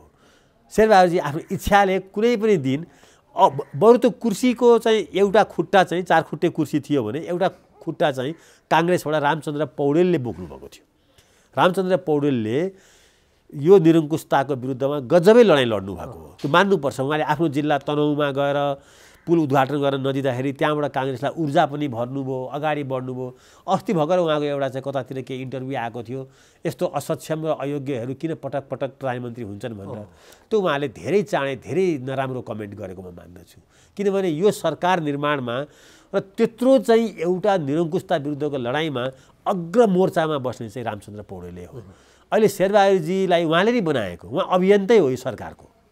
शेरबहादुरजीले पनि त्यो गुण बिर्सिनु हुँदैन र शेरबहादुरजीलाई बनाइसकेपछि चाहिँ रामचन्द्र पौडेलको त्यस्तो तीखो टिप्पणी पनि त्यो रुचिकर हुँदैन एउटा डेमोक्रेट्सको लागि। अब उहाँ सिजन पोलिटिसियन पनि हो फेरि रामचन्द्र पौडेल, धेरै ठुलो उहाँको यो निरङ्कुशता विरुद्ध कम्युनिस्टको एकतन्त्रीय सोच विरुद्ध लड्ने क्षमता पनि उहाँसँग छ। अब यति बेला त सरकारको साँचो त त्यसो भयो भने प्रचण्ड माधव नेपालसँगै रहने भयो। त्यो सरकारको साँचो त्यहीँ रहिराख्दाखेरि अब के भनिन्छ भने भोलिको दिनमा समाजवादी केन्द्र बनाएर जाने एक किसिमको चाहिँ त्यो हल्ला पनि आइरहेको छ, त्यो खालको दिशामा गइरहेका छन् पनि भनिन्छ। त्यति बेला फेरि हिजोको जस्तै नेपाली काङ्ग्रेस फेरि पेन्डुलम बन्ने अवस्था आउँदैन? हेर्नुहोस्, शेरबहादुरजी काङ्ग्रेसको सभापति हो, शेरबहादुरजी यो देशको प्रधानमन्त्री हो। अब कसले बनायो त्यो कुरा उहाँले बिर्सिनु भएन भने उहाँले काङ्ग्रेस पार्टी पनि डुबाउनुहुन्छ, उहाँले चाहिँ के छ भने नेपालको लोकतान्त्रिक आन्दोलन पनि डुबाउनुहुन्छ। शेरबहादुरजीलाई तपाईँकै यही टेलिभिजन मार्फतबाट मेरो एकदम हम्बल रिक्वेस्ट, विनम्रतापूर्वक अब बिर्सिनुहोस्। अब तपाईँ प्रधानमन्त्री हुनुहुन्छ 3 करोडको, काङ्ग्रेसको मात्रै पनि होइन, काङ्ग्रेसको सभापति भएको नाताले, काङ्ग्रेस सभापतिको नाताले तपाईँको जिम्मेवारी छ उहाँको। उहाँले अब अहिले प्रचण्ड र माधवजीबाट प्रेस्क्रिप्सन लिएर देश चलाउन थाल्नुभयो भने उहाँले काङ्ग्रेस पनि डुबाउनुहुन्छ, नेपालको लोकतान्त्रिक आन्दोलन पनि डुबाउनुहुन्छ, आफू पनि डुब्नुहुन्छ। उहाँले भन्नुपर्छ प्रश्न, अब म 3 करोड नेपालीको प्राइम मिनिस्टर हो, म त्यो अनुसारले काम गर्छु, यसमा तिमीहरूले चाहिँ मलाई चाहिँ प्रेस्क्रिप्सन दिन थाल्यो भने सरसल्लाह लिन पाइन्छ, सरसल्लाह लिन पाइन्छ सबैसँग, तर चलाउने त उहाँले हो नि। दिन थाल्यो भने म चुनावमा जान्छु, म निर्वाचनमा जान्छु। धारा 76(5) को म प्राइम मिनिस्टर हो। अब 1 वर्ष उहाँलाई हटाउन सक्दैनन्। 1 वर्षपछि स्वाभाविक रूपमा चुनावको माहौल बन्छ। उहाँले खुरुक्क लाएर के छ भने कुनै पनि किसिमको अनहोली एलायन्समा बस्नुभन्दा होइन या अरूको प्रेस्क्रिप्सन मागमा काम गर्नुभन्दा शेरबहादुरसम्म यो गठबन्धन जान्छ भनेर प्रचण्डले हिजो ब्रिफिङ पनि गरेका छन्। तर प्रचण्डजीले चाहिँ धेरै बोलेर फेरि यो सरकारलाई पनि अनपपुलर पार्न सक्ने खतरा म देख्दैछु। प्रचण्डजीको चाहिँ एउटा स्वभाव के छ भने उहाँ पोलिटिक्स मात्रै गर्नुहुन्छ के, पोलिटिक्स के को लागि गर्दै हुन्छ त्यो मैले थाहा पाइरहेको छैन। जनताले पनि त फेरि उहाँलाई हेर्दैछन् नि। शेरबहादुरजीले पनि के बुझ्नुपर्छ भने हिजो केपी ओलीजीको बहिर्गमन चाहिँ खालि प्रचण्ड र चाहिँ शेरबहादुरजीको प्रयत्नले भएको होइन नि। त्यत्रो नागरिक समाजले चाहिँ जुलुस निकाल्यो, मिडियाले विरोध गर्यो, के अरे उहाँको चाहिँ काम गर्ने शैलीसँग चाहिँ आम सर्वसाधारण डराए, यसले त लोकतन्त्रकै खान्छ कि, अध्यादेशबाट शासन गर्न थाले। खालि पोलिटिकल पार्टीले मात्रै चाहिँ नेपालमा केही गर्न सक्दैन नि। ज्ञानेन्द्रलाई पनि हटाउन सकेको होइन नि। नागरिक समाज किन आउनु पर्यो ज्ञानेन्द्रको निरङ्कुशता विरुद्ध? अहिले चाहिँ ओलीको निरङ्कुशता विरुद्ध पनि किन आउनु पर्यो? यहाँ दिमागमा के छ भने सत्तामा गइसकेपछि अहिले प्रचण्डजी, माधवजी या शेरबहादुरजीले यो सोच्नुभयो कि हामीले नयाँ सत्ता निर्माण गऱ्यौँ भनेर उहाँहरूमा एक्सिडेन्ट भइहाल्छ। यो होइन। आज त्यो जमाना छैन, यो 1960 को जमाना होइन। आज टेलिभिजन, सरकारी टेलिभिजनबाट मात्रै जनताले विचार बनाउँदैनन् नि। सरकारी टेलिभिजन त बरु कसैले हेर्दा पनि हेर्दैन, हजुर होइन? सरकारी मिडिया पनि कोही सुन्दैन। आज त तपाईँ हामी सबैजना मतलब कनेक्टेड छौँ नि, विदाउट कन्ट्रोल। हाम्रो अस्ति एउटा किताब पढ्दै थिएँ फरिद जकरियाको इलिबरल डेमोक्रेसी भन्ने, त्यसले बडो राम्रो एउटा सेन्टेन्स भेटाएँ मैले, every one is connected without control. हामी सबै कनेक्टेड छौँ नि, संसार कनेक्टेड छ। आज चाइनालाई त्यही टाउ दुखाइ भइरहेछ। उसले फेसबुकलाई बन्द गर्न सक्छ, गुगललाई बन्द गर्न सक्छ, तर पनि के छ भन्दा बन्द गर्दा गर्दै पनि आज चाइनामा संसारको सबभन्दा बढी जुलुसहरू निस्किरहेछ, प्रोटेस्टहरू निस्किरहेछ सरकारको करप्सनको विरुद्ध, सरकारको काम गर्ने शैलीको विरुद्धमा। त्यस कारणले यहाँका नेताहरूले पनि संसार चेन्ज भएको छ, डिजिटल भएको छ। त्यो डिजिटलाइजेसन संसारमा मिडल क्लासले इन्ट्री गरिसकेको छ। तपाईँ हामीले इन्ट्री गरेको छौँ नि। अहिले तपाईँको यो चाहिँ के, यो चाहिँ कुनै टेलिभिजनमा लाइभ त आइरहेको छैन नि, तर यो लाखौँले भोलि हेर्छन्, हजुर होइन? यो स्वार्थको हिजोको दिनमा केपी ओली, प्रचण्ड, माधव नेपाल बीचको स्वार्थको कारणले नेकपा यो छिन्नभिन्न अवस्थामा पुग्यो र हिजो माओवादीले प्रधान शत्रु मानेको काङ्ग्रेसलाई चाहिँ आज प्रधान मित्र मानेर अँगाल्नुपर्ने अवस्थाहरू आयो। अब यो परिस्थितिमा के छ भने अहिले के भन्छन् भने अध्यादेश लिएर आउने, राष्ट्रपतिलाई पनि परिवर्तन गर्ने यो खालको खेलमा चाहिँ लागेका छन्।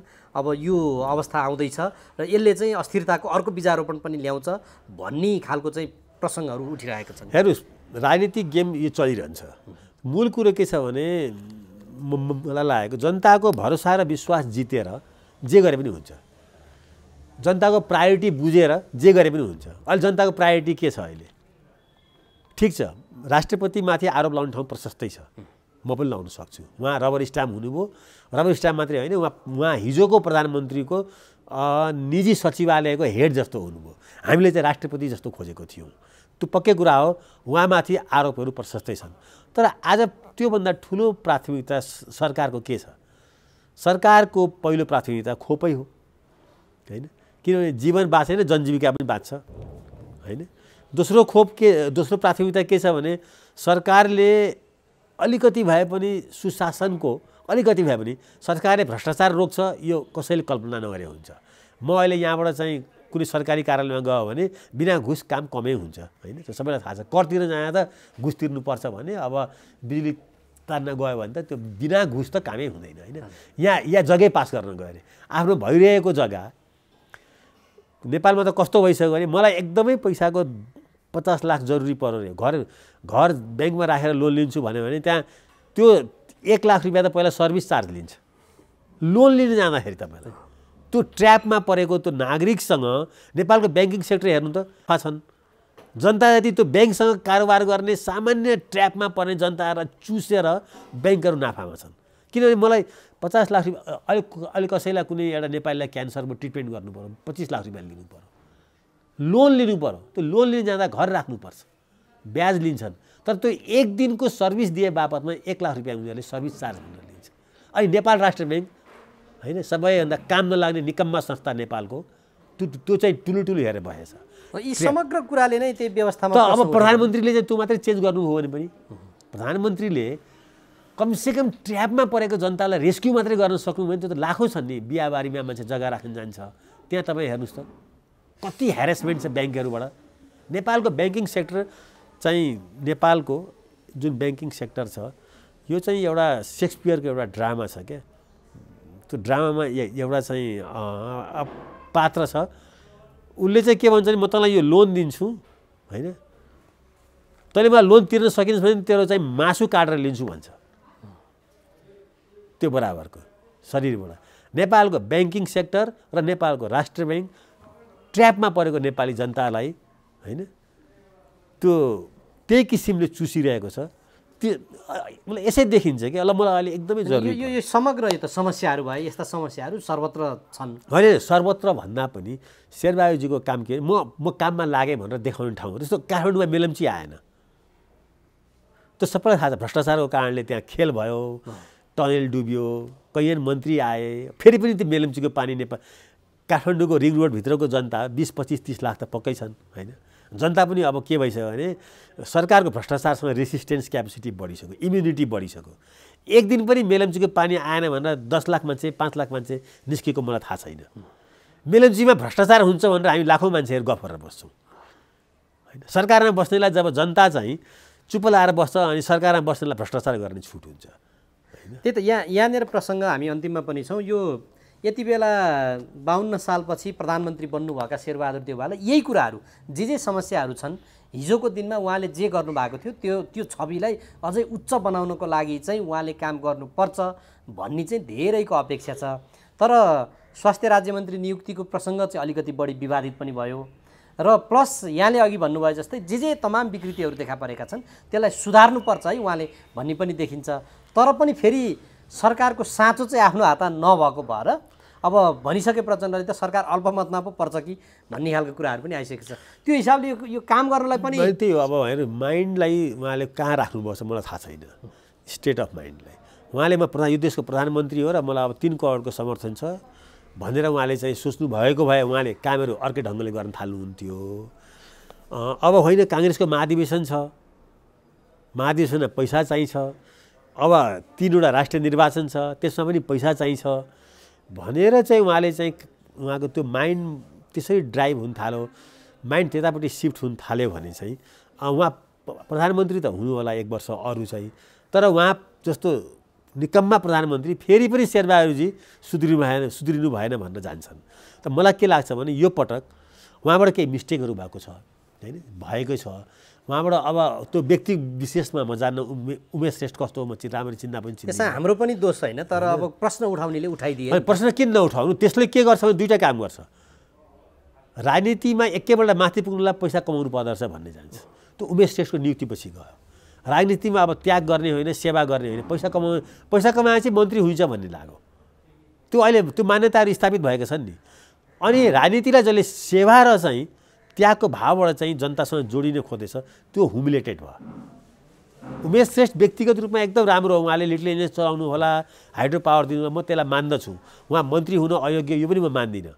तर म्यासेज चाहिँ के गयो भने अब चाहिँ काङ्ग्रेस पार्टीमा अहिले काङ्ग्रेस पार्टीको कुरा भएको हुनाले मलाई नै लाग्यो क्या एकदम पैसाको मन्त्री लागेको भए काङ्ग्रेस पार्टीमा चाँडै माथि पुग्ने रहेछ भन्ने लाग्छ। मन्त्री भइने रहेछ। अनि ती मानिसहरू जो गाउँ घर जिल्लामा बसेर काङ्ग्रेसको दियो बालेर आफ्नो ज्यान जोखिममा हालेर हिजो चाहिँ माओवादीको बेलामा बसे, पञ्चायतको बेलामा बसे, त्यो बाटो त रङ थियो भन्ने कुरा स्थापित हुन्छ नि, भएको थियो। अनि त्यसले के गर्छ भने काङ्ग्रेस माथि नै उठ्दैन, हुमिलेसन फिल गर्छ। सेन्चुरी अफ फ्रस्ट्रेसन भन्छ नि चाइनालाई, त्यो सेन्चुरी अफ फ्रस्ट्रेसनबाट उठेर चाइना आज चाइना बनेको छ नि। काङ्ग्रेसभित्र यो डिप्रेसन र यो फ्रस्ट्रेसनबाट उठाउने कसरी? कसलाई रिवार्ड गर्दा काङ्ग्रेस उठ्छ होइन? कसलाई? उमेश श्रेष्ठलाई रिवार्ड गर्दाखेरि काङ्ग्रेस उठ्छ कि या काङ्ग्रेस या पोलिटिक्सलाई चाहिँ सेवाभावले लिनेलाई चाहिँ एउटा जिम्मेवारी दिएर त्यसबाट आएको रिजल्टबाट काङ्ग्रेस उठ्छ। यो त लिडरसिपको सोच्ने कुरा हो नि। लिडरसिप त्यहाँनिर चाहिँ सिफ्ट हुनुपर्छ नेपालको। म फेरि पनि यो भन्दिनँ व्यापारीहरूले व्यापार गर्न पाउनुपर्छ। यहाँ त अब स्कुल खोल्ने चाहिँ शिक्षा मन्त्री भयो भने के हुन्छ? एकातिर कन्फ्लिक्ट अफ इन्ट्रेस्ट अनुसारले चाहिँ त्यो गर्न पाइँदैन भन्ने छ होइन। इन्टरनेसनल नियम पनि छ त्यसको। अमेरिका क्यानाडा मलाई लाग्छ धेरै ठाउँमा चाहिँ नेपालले हस्ताक्षर पनि गरेको छ, युएनतिर पनि होइन। जो चाहिँ ब्याङ्किङ पोलिसी बनाउन बस्छ त्यही ब्याङ्करको सिइओ हुन्छ नेपालमा। अनि यो देश कसरी एउटै मान्छे ब्याङ्कर्स, एउटै मान्छे रियल इस्टेटमा व्यापारी, एउटै मान्छे मन्त्री होइन। अनि यो त संसारमा चाहिँ यो देश अगाडि नबढ्नको लागि त्यही काफी छ नि। त्यसै भएर यो व्यवस्थाको प्रसङ्ग फेरि पनि हात जोडिहाल्यो हामी जाँदा जाँदै। त्यही भएर यो व्यवस्थाले त्यो एलाउ गर्दैन। यो व्यवस्थाको सबभन्दा ठुलो गुण के हो भने ट्रान्सपरेन्ट हुनुपर्छ भन्छ, रुल अफ ल हुनुपर्छ। तर अब हुँदैन भने व्यवस्था होइन नि। मैले भने मेरो घरमा घर बनाएको छु मैले होइन, लाइब्रेरी बनाएको छु भने लाइब्रेरीमा गएर कोही चाहिँ ड्रग खाएर बस्छ भने अब दोष केलाई दिने? जनता र यो कार्यकर्ता अथवा जो हुन्छन् सजग व्यक्तिहरू, नागरिक समाज जे भन्छ हामी, यिनीहरू नै जागरुक हुन्छ। एकदमै कुनै पनि सिस्टम हेर्नुहोस् चाहिँ पोलिटिकल पार्टीहरू अलि सुध्रिँदैन नेपालमा। यो बडो तितो कुरा हो। पोलिटिकल पार्टी सुध्रिए नेपाल 5 वर्षमा बन्छ। सुध्रिँदैनन्, नसुध्रिने लक्षण देखिसकियो। कोही पनि सुध्रिँदैन, काङ्ग्रेस पनि सुध्रिँदैन, कम्युनिस्ट पनि सुध्रिँदैनन्। अब रिजनल पार्टीहरूको त अब कुरै भएन। रिजनल पार्टीहरूलाई अब कसै गरी पनि सत्तामा बसेर आफ्नो अस्तित्वको रक्षा गर्नुपर्ने छ। किनभने दुईवटा जाइन्ट चाहिँ के छ भन्दाखेरि चाहिँ नेसनल पार्टी छन्, काङ्ग्रेस र कम्युनिस्ट नेपालमा। रिजनल पार्टीहरूको अस्तित्व चाहिँ सत्ताबाट मात्रै हुन्छ। अब किनभने उनीहरूले एजेन्डा पनि धेरै छोडिसके, या धेरै एजेन्डा उनीहरूको पुरा भइसक्यो। मधेसवादीको भनौँ न, अब चाहिँ एकछिनलाई मानौँ केही बाँकी छन् होइन, केही चाहिँ अझै पनि एड्रेस गर्नुपर्ने पनि होला। त्यसकारणले गर्दा पोलिटिकल पार्टी सुध्रिँदैन। नेपालमा पोलिटिकल पार्टी नसुध्रिने हो भने नेपाल बन्दैन। यो सबैलाई थाहा छ। अहिले यसलाई सुधार्ने कसले? मिडियाले, नागरिक समाजले, जो चाहिँ पोलिटिकल पार्टीसँग चाहिँ बाहिर बसेका छन् र सत्ताबाट अपेक्षा गर्दैनन्, तिनीहरूले सुधारको लागि कन्टिन्युअसली प्रयत्न गरिरहनुपर्छ। जो मतलब नेपालमा एक ढङ्गले भइ पनि रहेछ। फेरि त्यस्तो धेरै निराश हुनुपर्ने स्थिति पनि छैन होइन। कहीँ न कहीँ नेपालको मिडिया म हेर्छु, इन्डियाको मिडिया हेर्छु, इन्डियाको हिन्दी मिडिया। इन्डियाको हिन्दी मिडिया त क्रिकेट र बलिउड र चाहिँ त्यो बिजेपीको गुणगान बाहेक केही गर्दैन। नेपालको अहिलेसम्म पनि इलेक्ट्रोनिक मिडिया, डिजिटल मिडियाहरूले हुम्ला जुम्लामा चाहिँ दलितको समस्या ल्याइरहेका छन्, सोसियल इस्युहरूलाई चाहिँ स्टोरी बनाइरहेका छन्। नेपालको चाहिँ यो मेन स्ट्रिम मिडिया अहिलेसम्म, नेपालको नागरिक समाजै हेर्नुहोस् सडकमा निस्किन्छ। एउटा गोविन्द केसी इफेक्टिभली बाहिर निस्किँदाखेरि नेपालको हेल्थ सेक्टरै चेन्ज भइरहेछ। एकजना गोविन्द केसीले, मलाई दुर्भाग्यले के लाग्छ भने यत्रो त्रिभुवन विश्वविद्यालयमा पढाउने प्रोफेसरहरू छन्, लेक्चररहरू छन्, एउटा गोविन्द केसी जो टिचिङ हस्पिटलमा काम गरेर चाहिँ आज चाहिँ नेपालको स्वास्थ्य क्षेत्रमा क्रान्तिकारी रूपान्तरण गर्दैछ भने नेपालको त्रिभुवन विश्वविद्यालयबाट निस्केका 101 प्रोफेसरहरूले आज त्रिभुवन विश्वविद्यालय संसारको सबैभन्दा घटिया विश्वविद्यालय भइरहँदाखेरि पनि कोही पनि बाहिर निस्किँदैन। कुनै किसिमको दबाब त्यहाँ छैन। म कैयन सेक्टर देख्छु र गोविन्द केसीलाई चाहिँ सम्झिन्छु होइन। गोविन्द केसीले नेपालको हेल्थ सेक्टरमा आमूल परिवर्तन ल्याउने प्रयत्न गर्दैछ होइन। सबै कुरा उनले गरेर ठिक छ, त्यो पनि नहोला, तर फन्डामेन्टली त्यहाँ पैसाको चलखेल कम हुनुपर्छ, त्यहाँ मेरिटले चाहिँ स्थान पाउनुपर्छ, त्यहाँ पैसा नहुनेले पनि पढ्न पाउनुपर्छ। यो कैयन मान्यताहरू त इस्टाब्लिस भएको छ नि होइन। त त्रिभुवन विश्वविद्यालय आज डुब्यो। त्रिभुवन विश्वविद्यालयमाबाट चाहिँ कैयन मानिसहरू काङ्ग्रेस कम्युनिस्टमा या नेपालको पब्लिक एजुकेसनमा लाग्ने मान्छेहरूले देश पनि चलाइरहेका छन्, स्कुल कलेजका टिचरहरूले। तर यी कहाँ कुन हदसम्मको चाहिँ के छ भन्दाखेरि चाहिँ यिनीहरूले चाहिँ त्यो आफ्नो मातृ संस्थालाई छोडेका छन् भने त्यो सुधारको लागि पार्लियामेन्टमा पनि बोल्दैनन्, बाहिर पनि बोल्दैनन्, भित्र पनि बोल्दैनन्। काङ्ग्रेस पार्टीको सुधारको लागि यिनीहरू ठुल्ठुलो म्यानिफेस्टो लेख्न सक्छन्, तर जुन आफ्नो मातृ संस्थाले अहिले पनि तिनीहरूलाई पेन्सन दिइरहेको छ त्यसको सुधारको लागि एकताबद्ध भएर बोल्न खोजिरहेका छन्। यहाँ नेपालमा सबभन्दा ठुलो इन्टेलेक्चुअल बेइमानी यहाँ पनि छ। तपाईँ मिडियामा हुनुहुन्छ, मिडिया धेरै हदसम्म चाहिँ बिकाउ भयो भने, मिडिया बिकाउ भयो भनेर आज इन्डियामा होइन गोदी मिडिया भनेर चाहिँ हल्ला भन्दैछन्। नेपालको मिडिया धेरै बिकाउ भयो भने मिडियाले एक ढङ्गले यहाँ काम गर्छ। मैले देखेछु कैयन पटक मिडिया चाहिँ सरकारी हुन थाल्यो कि भनेर चाहिँ एक ढङ्गले आवाज उठेका छन्। तर दुर्भाग्यले नेपालको शिक्षा क्षेत्रमा चाहिँ जसरी स्वास्थ्य क्षेत्रमा एकजना गोविन्द केसी आयो, शिक्षा क्षेत्रमा चाहिँ मैले 2 जना पनि चाहिँ देखिनँ। यद्यपि त्यही शिक्षा क्षेत्रबाट सबभन्दा बढी स्कुलका टिचरहरू कम्युनिस्ट काङ्ग्रेस यहाँ पुगे, राजकाजमा पुगे, नीति निर्माणमा पुगे। तिनीहरूले आफ्नो भनौँ आफ्नो इन्स्टिट्युसनमाथि चाहिँ रेप गरे तिनीहरूले, जहाँबाट तिनीहरूको चाहिँ उत्थान भयो। यो चाहिँ नेपालको सबभन्दा ठुलो सोसियल सेक्टरमा आएको दुर्भाग्य हो। अब यति भनेर अब अन्तमा के छ भने नेपाली काङ्ग्रेसको अधिवेशन जुन हुँदैछ नि 14औं अधिवेशन, के यसले यी सबैतर्फ सोचेर यो अगाडि बढ्ला कि खालि के छ भने शेरबहादुर दाइ ठिक कि रामचन्द्र दाइ ठिक कि शेखर दाइ ठिक भनेर चाहिँ अधिवेशन अगाडि बढ्ला? मैले अहिले भनेको कुराको सम्भावना चाहिँ बढी छ। सोसियल सेक्टरमा रिफर्म, नेपालको चाहिँ इन्फ्रास्ट्रक्चरमा रिफर्म, नेपालको रिजनल ब्यालेन्समा रिफर्म, पोलिटिक्सलाई ट्रान्सपेरेन्टी बनाउने कुरामा चाहिँ मतलब त्यो रिफर्म गर्नु, सुधार गर्नुपर्ने हैन, पोलिटिक्सलाई चाहिँ क्लिन बनाउनु पर्ने कुरामा केही एक स्टेप अगाडि बढ्नुपर्ने कुराहरू काङ्ग्रेसको 14औं महाधिवेशनमा उठ्ला? त्यही त यो उठ्ला, यो यही प्रश्न मैले गर्ने होइन। यही प्रश्न यही टेलिभिजन मार्फतबाट 14औं महाधिवेशनका सहभागी काङ्ग्रेसहरूलाई पनि छ। के को लागि महाधिवेशन हुँदैछ? शेरबहादुर दाइ छान्न, रामचन्द्र दाइ छान्न र शेखर दाइ छान्न हो भने आम जनताले किन त्यसलाई इन्ट्रेस्ट दिने? तर के यी एजेन्डाहरू चाहिँ अगाडि आइरहेका छन् कि छैनन्? मलाई लाग्छ आउँछन्, आउनुपर्छ। किनभने होपको अन्त हुँदैन। शेरबहादुरले नल्याए रामचन्द्रले ल्याउलान्, रामचन्द्रले नल्याए शेखर कोइरालाले ल्याउलान्, शेखर कोइरालाले नल्याए प्रकाशमान सिंहले ल्याउलान् हैन। मतलब जो उठ्छ त्यो अब चाहिँ किनभने अबको जमाना के छ भने नेताले दिएको कानी खुसी कानमा बोलेको आवाजबाट कार्यकर्ता त्यो लिएर गाउँमा गएर काङ्ग्रेस सङ्गठन या कम्युनिस्ट सङ्गठन गर्ने जमाना गयो। अबको जमाना भनेको नेताले चाहिँ खालि कार्यकर्तालाई कोठामा सम्बोधन गरेर पुग्दैन, राष्ट्रिय अन्तर्राष्ट्रिय रूपमा पनि सम्बोधन गर्न सक्नुपर्छ, भन्न सक्नुपर्छ। अनि उसको जजमेन्ट पनि त्यो भनेको कुरा जनताको कठघरामा भनेको कुरा चाहिँ भोलि गर कि गरेन त्यसबाट जजमेन्ट हुन्छ। त्यसै कारणले अबको नेता यस्तो छानो, अलिकति क्रेडिबल, अलिकति कम्युनिकेसन गर्न जान्ने, अलिकति राष्ट्रिय अन्तर्राष्ट्रिय रूपमा भएको र सबभन्दा ठुलो कुरा क्लिन इमेज भएको। करप्ट नेताले करप्ट इन्स्टिट्युसन बनाउँछ। करप्ट नेता छान्नुभयो काङ्ग्रेस भने देश करप्ट भन्छ, पार्टी करप्ट भन्छ। मेरो त क्लिन छ। बरु धेरै फुर्ती लाउने र काम गर्ने नेता चाहिँदैन, धेरै पैसा बाँड्ने नेता खोज्दै नखोज्नुहोस्। नेता नेपालमा अहिलेको जरुरत भनेको आज नरेन्द्र मोदीजी तमाम असफलताका बावजुद पनि किन दोस्रो पल्ट आउनुभयो र तेस्रो पल्ट पनि छन् भने उनको फ्यामिलीले पार्टीमा बिजेपीमा र सरकारमा हस्तक्षेप गर्दैन। शेरबहादुरजीलाई तपाईँको टेलिभिजन मार्फतबाट यो सन्देश छ के उनले आफ्नो फ्यामिलीलाई चाहिँ समानान्तर सत्ता बनाउनबाट चाहिँ निर्माण गर्न रोक्न सक्छन्?